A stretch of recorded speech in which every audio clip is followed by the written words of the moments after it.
Hi, I'm Oscar, And I'm Charlotte. and together we're the F1 couple.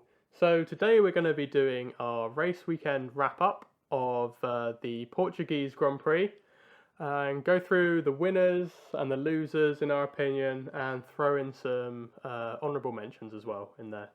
So without further ado, we'll get straight into it and talk about our winners. I think the biggest winner of the weekend, is probably going to become regular, is going to be the winner of the race itself, and that was obviously Lewis Hamilton, who did a pretty dominant display really. Obviously he didn't start on pole, he started second behind Bottas, but when he got into the lead, he didn't really ever look like giving it up, did he? No, sadly. Yeah. I don't know.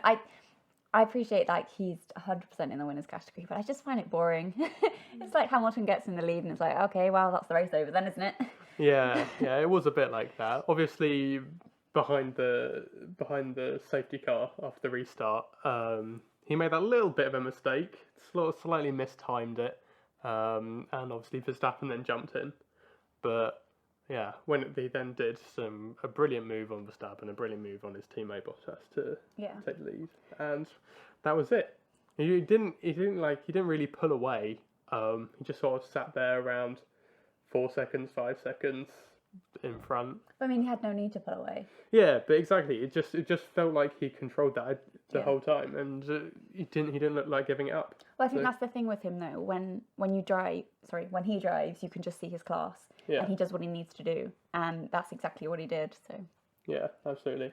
So the second winner, and I was really excited about this, I think has to be Mick Schumacher. It was so exciting for him to actually get to race. Yeah, basically, yeah. It's just not something I thought I'd see at all from him this season. And when he got to kind of, he overtook, my brain. Latifi. Thank you.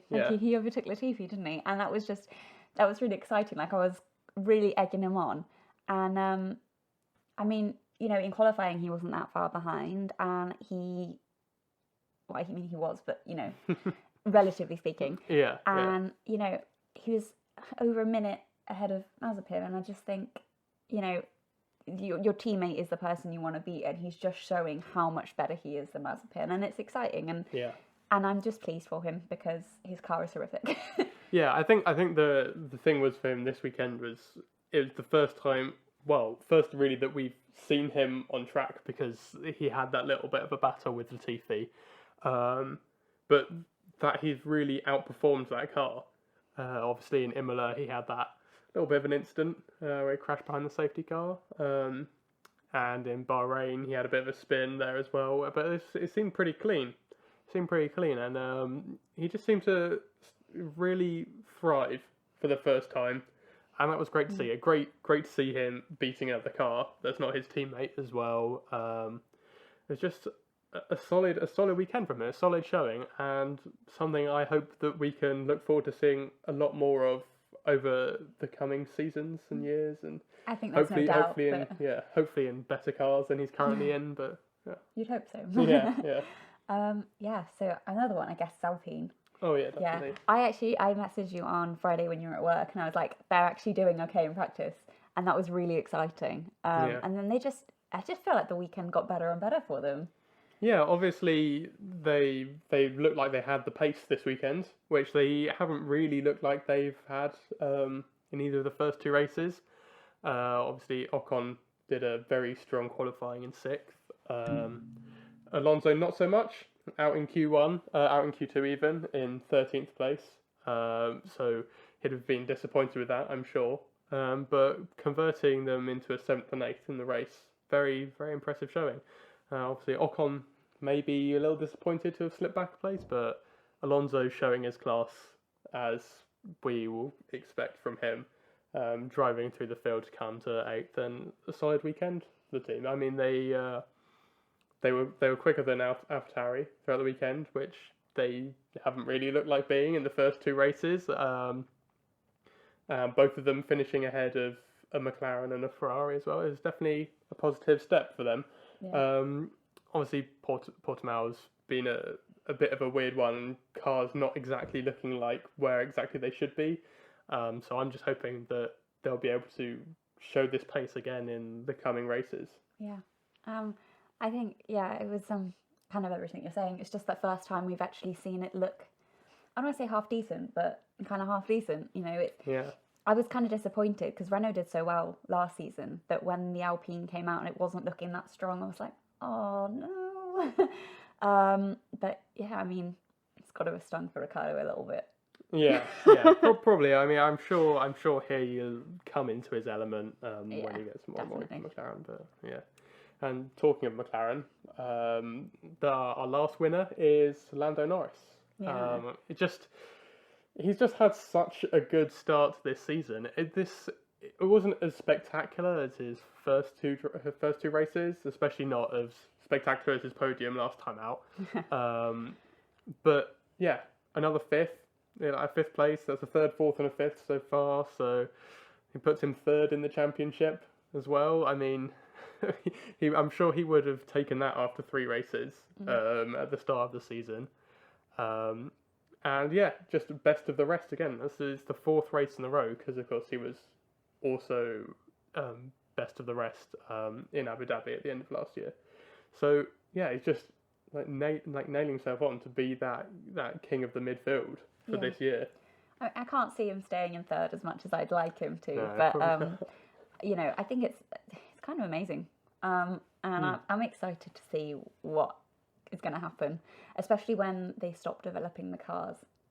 I think it's because they had such a strong start, and I think they started stronger than other people potentially. So I definitely don't think there's any question that McLaren are coming third this year.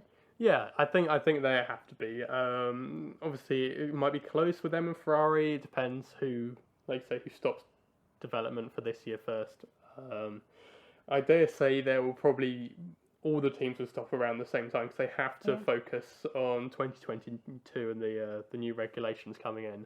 But yeah, I'm sure it's going to be a tight battle between them. And if Alpine can perform like they've done this weekend and better, then they might join the fight as well. And Alpha Tauri, they've looked close, but not quite been there. Yeah, just not quite had the luck, the consistency on their side to be there.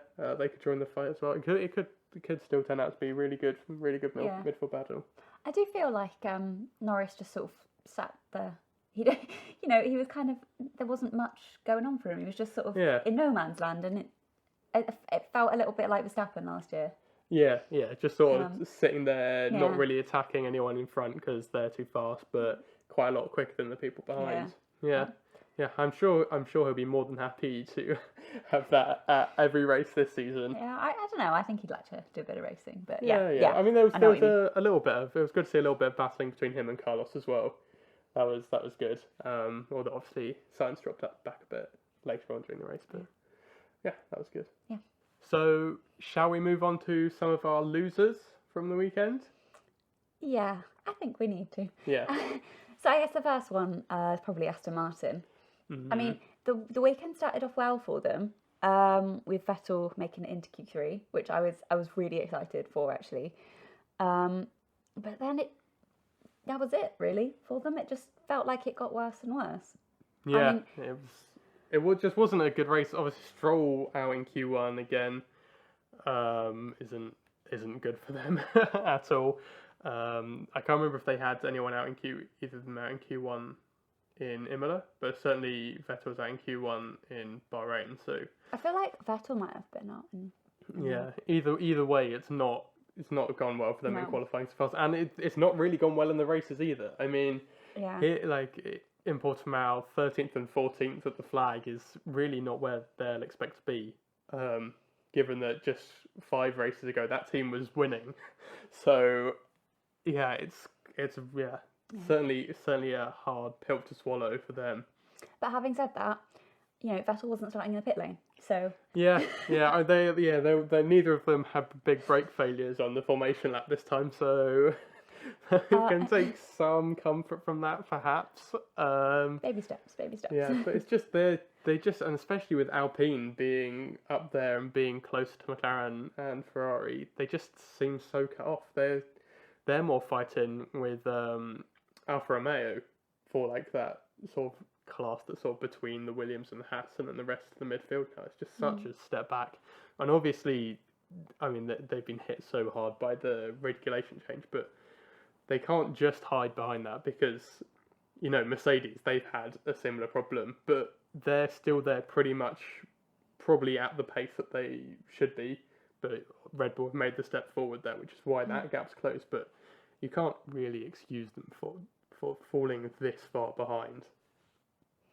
Yeah. Yeah. I hope that there's going to be something else they can bring because it's going to be it must be huge disappointment in that team at the moment. I mean, it's just so far off what they were experiencing last year. Shall we move on to the next one? I think Yeah. So another loser, which is kind of heartbreaking for me. This one from this race is Sainz, because he looked on to have a brilliant weekend. It started off so well, qualifying fifth, like 3/10 and 3 positions ahead of Leclerc. And Leclerc is someone who we've seen, especially last year, just pull out absolutely blinding performances in qualifying from quite a bad Ferrari. And Sainz there comfortably out qualifying him here, and it looked like he was going to go on and have a really strong race as well and come home in a similar position, but just terrible strategy, as it turned out, just completely killed off his race, and he ended up not getting any points at all. So just one of those ones that completely got away from him there. The Ferrari just seemed to be absolutely dreadful on its medium tyres. They weren't working on the car at all. So a massive shame for him. Yeah, and I think that it got to a point in the race where it just stopped, didn't it? And it was that point where Alonso came up behind him, and I'm gonna refrain from doing the little joke that I've been saying all weekend, but yeah, it was just kind of sad to see because there was nothing he could do to fight back. He was just, it was sitting duck. Yeah, comes to mind. Yeah, definitely. Because he was right there after his pit stop. He was there fighting against Norris, like properly pushing him, and then to go from there being fighting for 5th place to finishing 11th is. Yeah, it's bizarre. It's bizarre, really, and kind of real sad. Kind of real sad. Yeah. Yeah.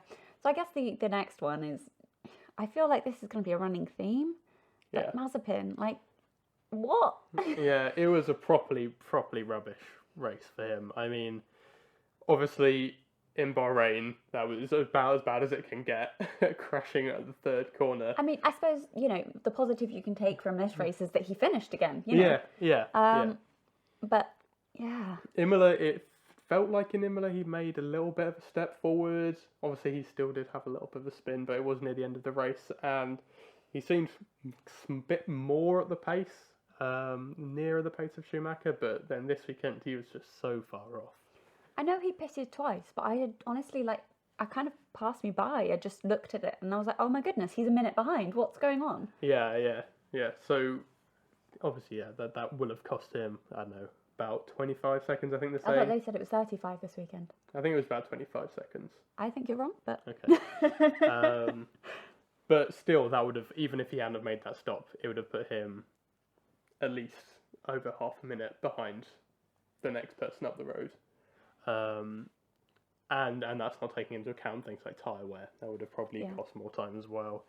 So yeah, just a real rough race in terms of pace and in terms of driving as well, because obviously there was that instant where he just completely blocked Perez, who was coming up to lap him, and when Perez was leading as well, just completely inexcusable. Just turning into a corner when the leader's there going up your inside. I had absolutely no idea what he was doing there, and it was. But, I'm pleased he got a penalty for it, but I just don't understand what he was thinking. Yeah, I have no idea either. It's just... I think it's probably one of those things, some communication issue between him and his engineer. Or maybe he was told and he was just being a complete dick. So. Okay. Yeah. It's not looking good for him, and I realise we're only 3 races in, but I'm starting to wonder about whether he's got a future in the sport or not. Yeah. it's going to be interesting because it feels like, at least the rumor is to believe, that his father's going to be taking over the Haas team and next year, if not a little bit later. But if I was his father, how long can you be patient with someone in your team? Is it purely just to keep him there, keep him in a seat, or he's a businessman. Surely he has to use his business head at some point. And if Mazepin keeps spinning it off and finishing well behind his teammate, how can you justify keeping him on? Yeah. It was similar to the debate between Aston Martin, whether they got rid of Perez or got rid of Stroll, because Perez was the clear stronger driver, but in the end, Lawrence Stroll clearly still fancied keeping his son on. But I think that was a closer one, because there wasn't a lot between them. Just Perez has that consistency. Yeah. Stroll doesn't really have, but Stroll has pace. We've seen that, and I think last season proves himself. But Mazepin, he needs to prove himself. Otherwise, I think he should be gotten rid of.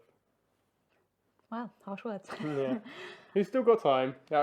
He certainly won't be gotten rid of before the end of the season, I'm sure. So, he might still turn it around. I'm sure there are other drivers who have had worse starts to their career. 3 races in, and Oscar's like, I want him gone. To be fair, I think... Not quite what I said. To be honest, I think most of Twitter was like, no races in, and people were saying, I want him gone. I think a lot of F1 Twitter was like that. Anyway, so I guess the last loser, really, is Raikkonen. Yeah. That was sad. Yeah, it was all a bit meh throughout from him. In qualifying, he was 0.6 off Giovinazzi, which, pretty bad, considering their qualifying battles have generally been close throughout the season. So 0.6 off, a bit of a surprise. And then just had that really bizarre incident on lap 2 where he just then drove into the back of Giovinazzi. Yeah, it was strange. He came out afterwards and said he took complete blame for it and said, yes, it was my mistake.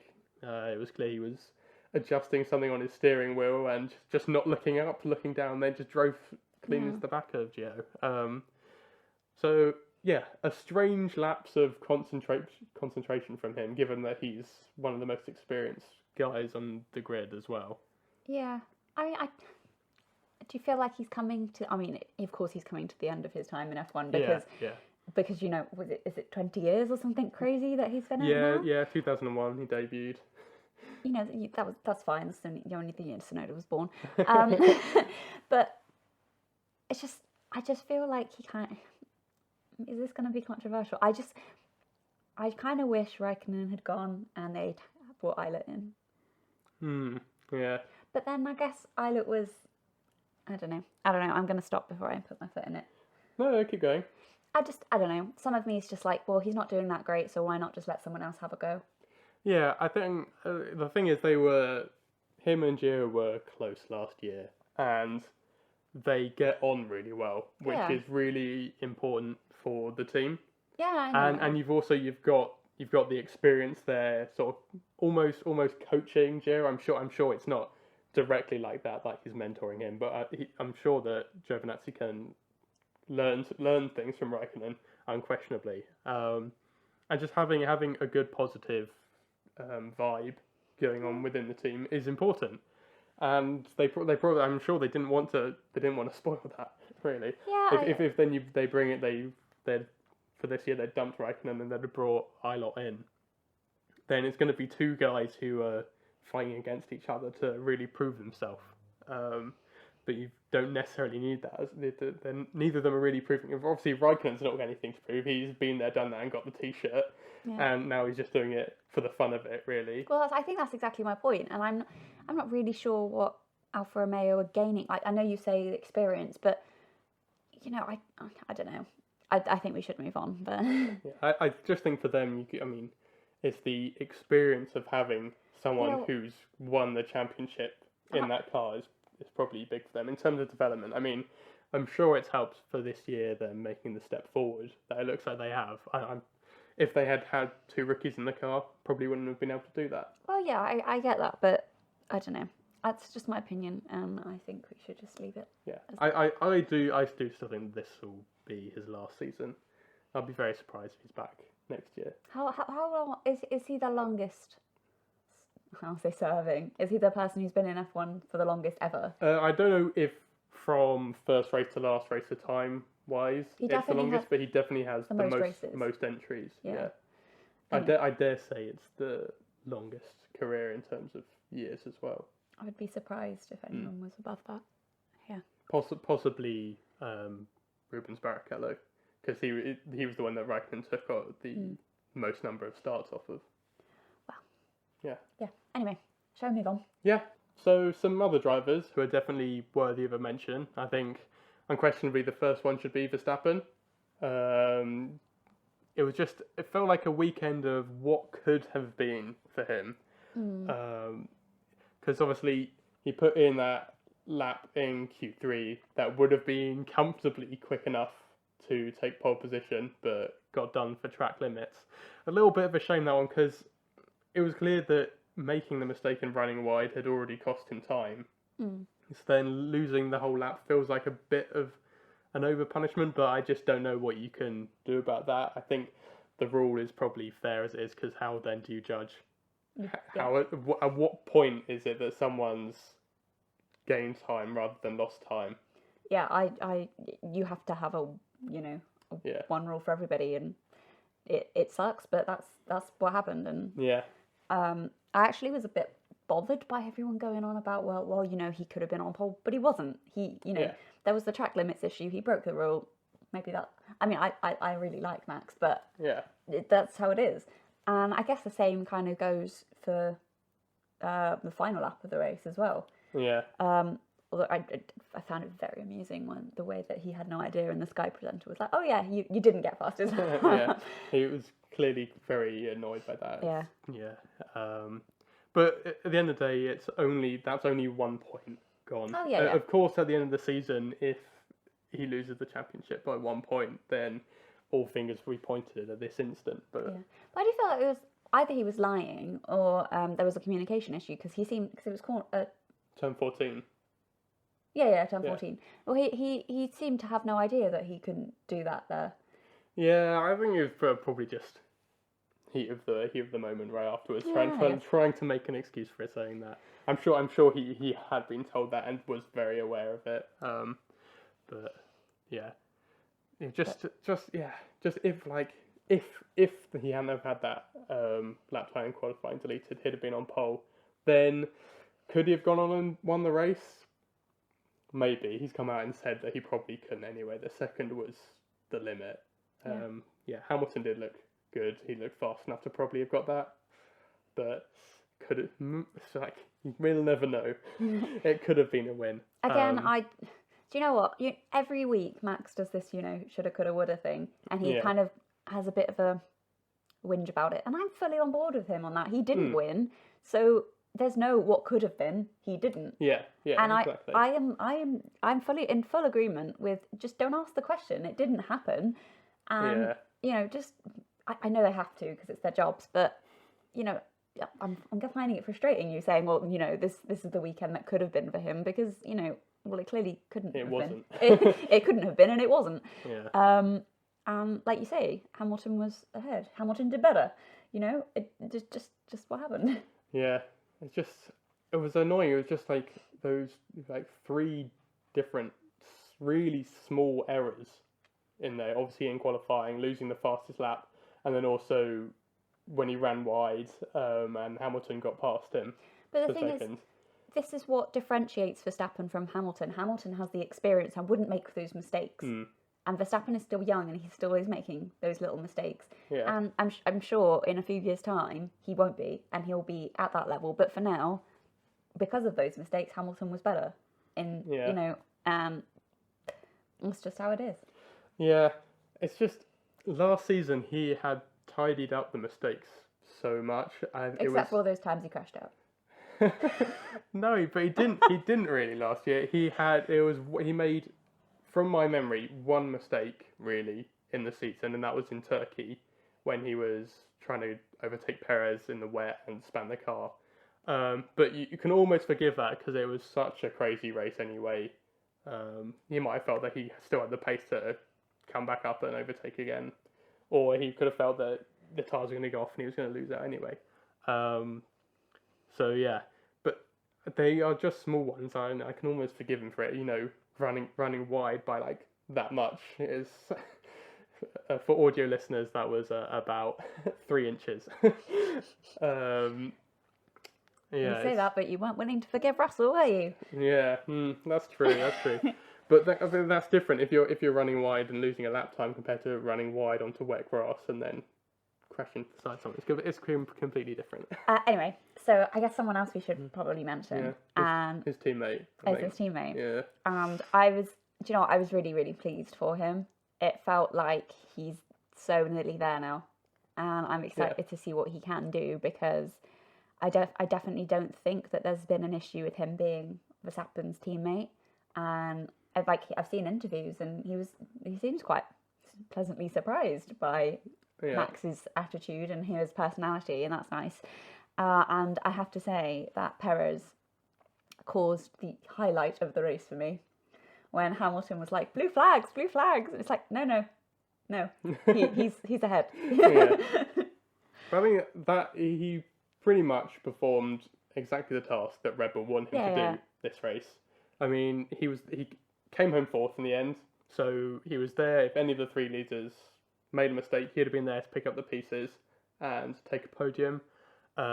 He managed to act as a bit of a blocker, I guess, on Hamilton, because he was left out on old tyres. And at a track where there's not as long a straight as there is in Portimao, if that was a couple of races later in Monaco, or maybe even next time out in Spain, and he's doing that role, then he'll be able to hold Hamilton up for a few more laps, and then Verstappen will be right there behind him. Yeah.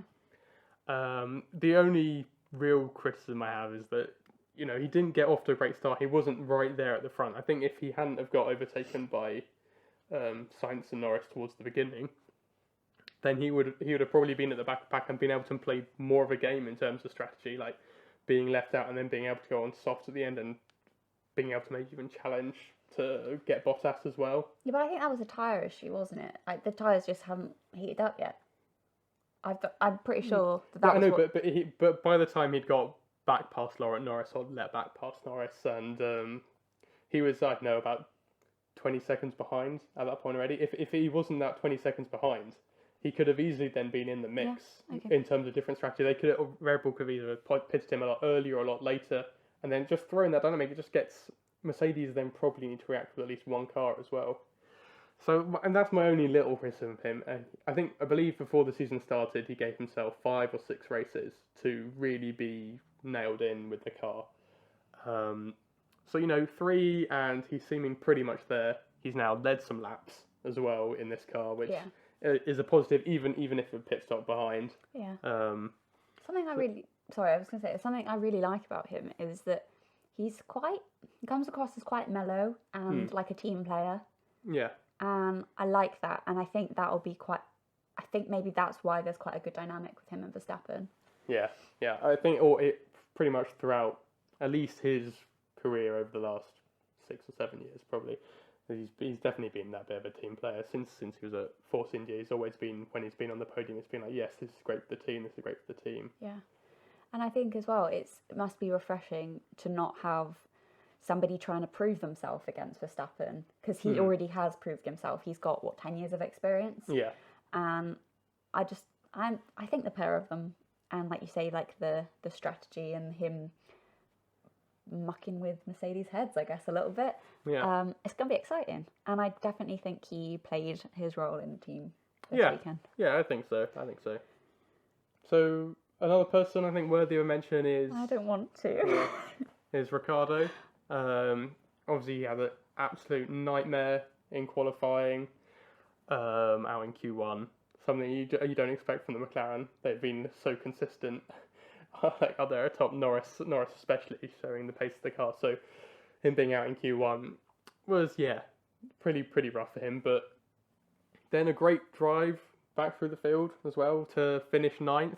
But I think he'll probably be disappointed with that as well. To to finish behind both Alpines, something you probably wouldn't have expected. Maybe Ocon, you could have, you maybe have expected to still be behind him because Ocon's starting so much higher up in 6th. But after the pit stops, Alonso was still behind him. So he would have been, I'm sure, surprised to eventually finish behind Alonso as well. Yeah. Yeah. I was just sad for him. I haven't got much to say about this. I was just sad for him.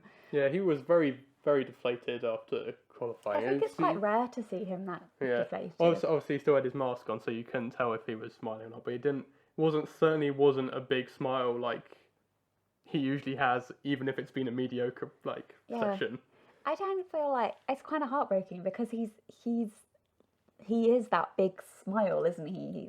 And when he's not that, it's like, oh no, he's upset. I don't want him to be upset because he's such a ray of sunshine. Okay, that was off topic, wasn't it? Yeah. But you know what I mean. He has surprised me a little this year by just not taking so much time to get dialed into the car. Like Sainz, when he put it 5th on the grid this weekend, he looked like he was there. And I believe if the tyres had worked for Ferrari, the mediums, then I think he would have come home in a very strong position, probably ahead of Leclerc. But Ricciardo's just not there yet. Yeah. With the McLaren. Leclerc was saying that Sainz is settled and he's ready. And he's, but we'll see. I think the next couple of races, will be a bit more telling as to what maybe Ricciardo's season's going to look like. Yeah, especially when they get to Monaco, because Ricciardo's always been strong there. That will certainly be, I think, the point where we see, is he dialed in or isn't he yet? Yeah. And I guess the last one is Russell. And I think it was a bit of a roller coaster for him this weekend, really, wasn't it? And now bear in mind, I've still not fully forgiven him for the previous week. And I've just said that, and I'm going to have guilt dreams again, having had that dream where I had a dream where we met in a canteen and I felt the need to apologise to him for what I said last week. And I was like, I didn't say anything I shouldn't have. Anyway, so his best ever qualifying. That was amazing. It was, in a Williams. In a Williams. Yeah, exciting. Yeah. Oh, yeah. That doesn't count, does it? He was so close to Q3 as well, half a tenth off. I don't want to jinx this, but it's going to happen. It's going to happen this season. It feels like it will happen at some point. It's got to. Someone's going to have a rubbish weekend, and he's going to do it. Yeah, because no one. Maybe Ricciardo, but other than that, no one really grossly underperformed. So just going to take a couple of Stroll drivers. Wasn't great either. Yeah, but I don't think he. I mean, he's never been great at qualifying, and the Aston Martin's not looking super good. But obviously, Russell took I don't know how much time, but probably an extra half a second he pulled out of that car from where it should have been. It's crazy, and I'm saying this now, and he's going to get to Q3, and he's going to score a point this season. Yeah, it's going to happen. I'd love to see it. Notice I said point. Yes, it's just the Williams car just then from clearly having some pace in qualifying for him to be able to put it 11th on the grid, then to having absolutely no pace in the race. Obviously, Latifi finishing on pace behind a Haas, not great for them. But Russell just absolutely plummeted like a stone. Though it looked like there was nothing he could do. The Williams just not being able to cope with being behind another car. I mean, something we've seen from Mercedes in the past before. But that's usually because they've been right at the front. They don't need to follow. Maybe Williams the same thing because they're right at the back. They don't really need to follow anyone close. But I mean, when you're starting 11th and then you're all the way back down with your teammate in the Haas cars after just a handful of laps, must have been very disheartening for him. Yeah, I think he said in the interviews after, and I think this is something that you could see as well. It looked like he said it was the worst race he had, like the worst feeling in the car that he'd had since 2019. Yeah, and you could just see it as he was dropping down. Yeah. But I think 16th, it's okay. Yeah, I mean, it's still not good, is it? Take it not that far back, though, and he'd have been pleased with that result. Yeah, I mean, in 2019, 16th feels like a win in that Williams. It's just a shame, I think, this weekend. After the promise that car showed in Imola, I mean, it really felt like they could have scored points there, but obviously terrible. I don't want to terrible talk race. about it. I won't bring it up any further. But It's triggering every time the Sky adverts come up for F1 because the crash is on there, and it's upsetting for me. yeah, I mean, I said during the podcast after the Imola Grand Prix that I didn't think Williams would have probably a better chance than that. That could have been their one chance, and the showing of their pace in Portimao. I mean, it really, yeah, they didn't look like they had a sniff of points from a couple of laps into the race. So I will cross my fingers that pace like they had at Imola will come back at some point. Yeah. Maybe that'll be in Monaco. I mean, that seems to be the one that always throws up the wild cards. But I don't remember them having good pace there in the last couple of years either. Yeah, but I think this car feels quite a lot different to the other two, so we'll see. We'll see. Well, I think that's a good place for us to wrap up this wrap up of the weekend action. Oh no. And so it's coming at us quick this coming weekend. And this one's actually this in one Spain? actually is Spain. And I think in last week's podcast I said that this race was going to be Spain. Obviously, just getting Spain and Portugal mixed up there. They're too close to each other. Don't say that to a Portuguese or a Spanish person. Yeah. So yeah, Spain, and fingers crossed it's going to be a good race. This one was a bit meh. It was kind of alright. I think in just comparison to the first two races, not quite as good. Yeah, it was. Compared to the other two, it was just not worth It watching. could be a bit of a come down because the first two races were super hot, and then Portimao was a bit meh. It was okay, and Spain never really does good racing, and then Monaco is not really one for racing. But I don't know. I mean, I think it was You said that about Imola. two or 3 years ago, Max and Hamilton had a little bit of a good battle for the lead there. We shall see. So hopefully they'll be able to rejuvenate that and do that for all of the laps, all of the many laps that they have around Monaco. But we've still got a few weeks to wait for that. Spain next time, and we'll look forward to it. And feel free to let us know who your winners and losers were from this race as well, and what you think will happen in Spain. And like and subscribe and all those good things, and follow us on social media, Instagram, Twitter. We're at the F1 Couple. And until Spain, we'll see you later. Bye.